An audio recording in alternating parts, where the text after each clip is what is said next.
Hey everybody, welcome back to my channel. So today's gonna be a little story time about this crazy experience that I had in Thailand.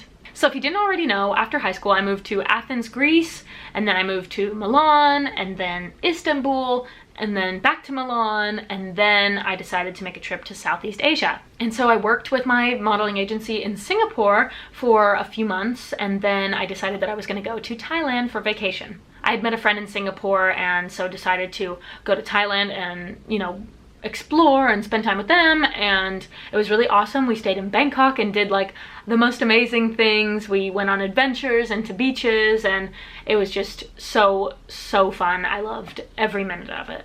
But while I was there, I randomly found out that I have family in Thailand, like kind of distant family, but basically my great uncle married a Thai woman and moved out there and started a family with her and stuff. So I was like, oh my gosh, I have to go visit them while I'm here. Oh, before we get too far, I didn't do my proper intro.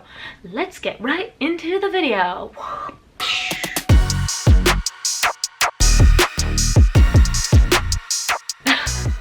Okay, anyways, continuing with the story. So I'm in Thailand and I find out that I have this family in the north of Thailand in a small town called Udon Thani. So I took a flight out there on the tiniest plane I've ever seen. It was like horrible weather, awful turbulence, and I was just glad that I made it there safely. So I land in Udon Thani, and my uncle's wife is there to pick me up at the airport, and my little cousins too, so that was really cool to meet them.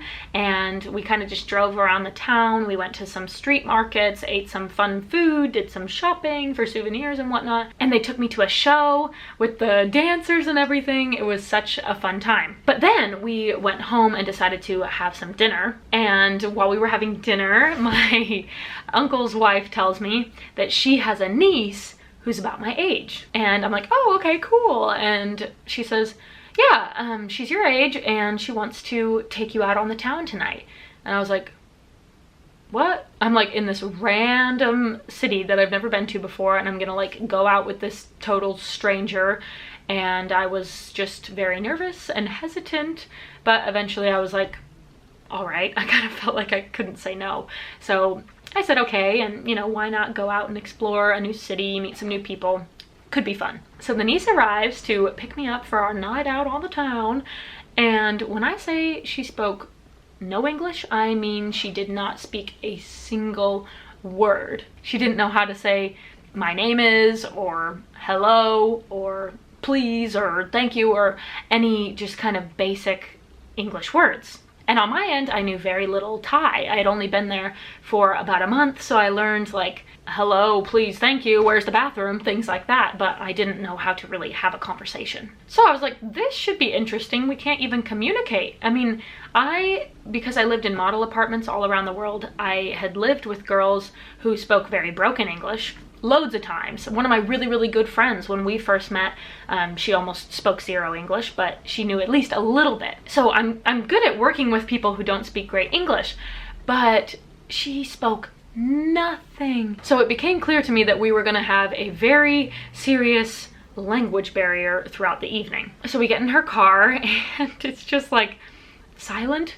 I don't know, I'd never felt like this in my life. It was like I really could not communicate at all. We couldn't chat, we couldn't have a conversation, so I think we just turned on the radio and listened to that while we drove. Okay, so then we park and get out, and we're at a bar. There was no way for her to tell me where we were going, but she just took me to this bar, and it was cute. There were pretty lights and everything, and not many people in the bar. It was kind of just a casual one, and we sit down, and it's just as I thought. Very awkward. We have nothing to talk about. We can't talk, even if we wanted to. So we just kind of are looking at each other and smiling, and luckily the bartender spoke a little bit of English, so I was kind of talking to him and he was talking to her, and we were having a three-way conversation, sort of. It was really rough, and just a lot of just silence. It was so awkward. So she's on her phone and stuff, and then her friend arrives, and so they're having a great time and chatting, and I'm just like, all right, I'll be over here. But like I said, the bartender spoke English, so I was able to chat a tiny bit with him, but mostly I was just sitting by myself while they talk it up over there. So like I said, I'm not really chatting with them. They're doing their own thing. But in my time at the bar, I can't remember what the beer was, but it was something equivalent to like a Bud Light. Very low alcohol, just light beer. And I literally had 2 of them over the course of like 2 hours. So I was totally fine, not buzzed. I was just chilling. I honestly just wanted to go home. So I was just relaxing, doing my own thing, kind of talking to the bartender. But I don't know what they were doing. I didn't pay a ton of attention to them, and they kind of were going to the bathroom a few times, and then they were talking to each other. And so I don't know how many drinks they've had, but she drove us there, so I'm assuming she's driving us home. Anyway, so I'm not like watching them like a hawk, so I don't know how much they actually drank. But anyways, you know, 2 hours goes by and she's like, which I was like, oh, okay, time to go home. So we're in the car driving home, or at least I assumed. I guess I technically didn't know where we were going, but I assumed we were going home. And anyway, so in Udon Thani, I don't know if it's like this throughout the whole of Thailand, but in Udon Thani there are these like checkpoints on Friday and Saturday nights. And basically on the major roads, you have to stop every once in a while at these checkpoints and blow into a blow and go. And you know, it shows your blood alcohol percentage or whatever that's called. And I had never seen this. We don't have that in the States. You have to be like pulled over by a cop to then blow into the thing and see if you're drunk or whatever. But in Thailand, they have these checkpoints. So crazy. So if you live in Southeast Asia, please do give me some insight on that, and if they have it throughout the whole country or just in this one town that I was in. I'm really curious how it all works. But anyway, so that's how it was.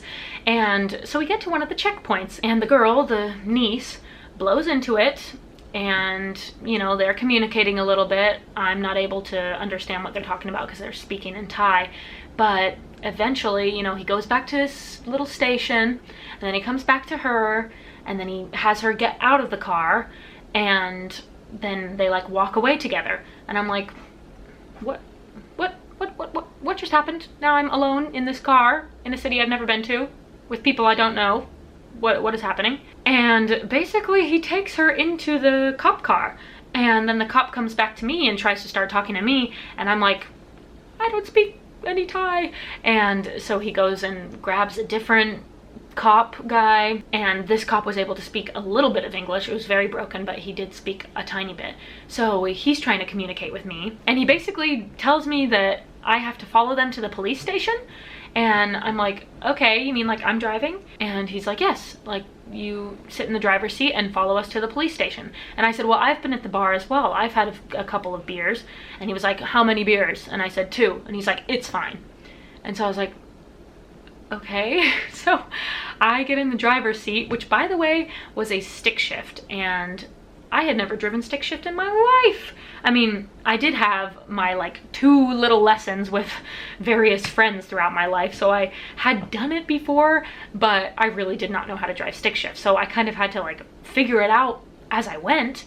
And I'm following this cop car driving in a city I've never been to by myself on the opposite side of the road that we drive on in the United States. I'm sitting on the right side driving a stick shift, which I don't know how to drive, and we're going to the police station. I was like, what is life right now? What is happening? So we get to the police station and they take her in, and she's like handcuffed, and she goes to the back. And they just told me to like sit right there. And there was like this bench in the lobby area, so I sat there. And by this point, it's pretty late. Like that whole process kind of took a while. So it's already like 2 a.m. And then I was just like sitting there, and time went on, and I was not told anything. Nobody's letting me know what's going on. She's just back there. I kind of assumed that she was like sobering up or something. You know how they have those little booths where you like sober up in the jails? I don't know how it works, but anyway, she's in the back and I'm just sitting there absolutely clueless, and time goes on and on and on, and I still don't know what's going on. And then it hits about 5 a.m. and my uncle's wife walks through the door, and she starts speaking in Thai with the guys.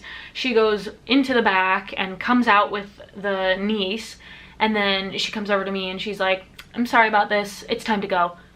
And I'm like, what in the world? I mean, it was so nonchalant, like as if she was picking her kids up from school or something. And I don't know, I was like expecting her to be like, oh my gosh, I cannot believe this happened on my watch. Like, I'm so sorry, let's get you out of here. But it was just like, okay, time to go. I'm like, what? It made me think, does this happen like all the time here or what? I don't really know much about the Thai like police system or whatever, but I have heard that the police system can be very corrupt and they'll like pull people over for no reason and say they're gonna arrest them unless they get a bribe and stuff. So I think the system can be pretty crazy and like not how it is in the States, obviously. So when my uncle's wife arrived, I don't know what she did. She may have paid them off. She may know the guys at the jail. I don't know what went on. Maybe the niece just had to sober up and then she was good to go. I have no idea what happened still to this day. Nobody filled me in. We basically just got in the car and left like it was nothing. My uncle's wife didn't tell me anything, like didn't fill me in. She was just like, oh, sorry about that. I mean, what a freaking weird experience. So that was my night that I spent in jail.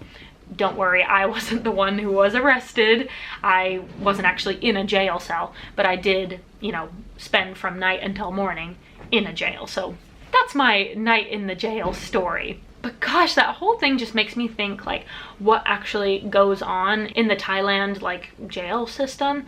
I mean, it sounds like you can pretty much get out of anything if you're willing to pay, which is crazy to me, but anyways, what a weird freaking experience. Like my first night in this new city with people I've never met, and I end up spending the night in jail and nobody's speaking to me, nobody can speak English. The whole thing was quite an adventure, and I guess, you know, a good story to tell the grandkids one day, but at the time it was not so funny. I was freaked out and I wanted to just get back to Bangkok where I was safe with my friends in the apartment. So crazy, crazy. I'm sure we all have our nutso stories from our travels abroad, but that's mine for you. So hope you enjoyed it. And yeah, I know this video isn't like typical for my page, but I figure, you know, it's a good story and why not tell it to you guys here on YouTube. So thank you for watching, and I will see you guys on Tuesday for another video. Bye.